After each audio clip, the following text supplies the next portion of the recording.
nabili kong helmet sa may Japan. Japan surplus. Pinalinis natin dyan sa may DM Works. Ito lang yun sa may natin. Saranay. Nabili natin yung helmet sa halagang 1.6 sa isang store ng Japan surplus dito sa Caloocan. Di na natin na-videoan yung pagbili. Then, dinala agad natin sa DM Works para ipa-restore.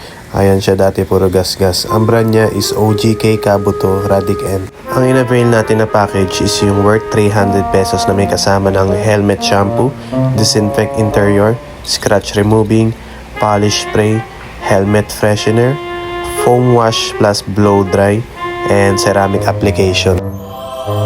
Gusto nyo magpalinis ng helmet, message lang kayo sa page nila. May mga scratches pa siya pero okay na. Ano siya? Legit naman siya na galing Japan. Ayan. Meron siyang ano ba to? Sticker.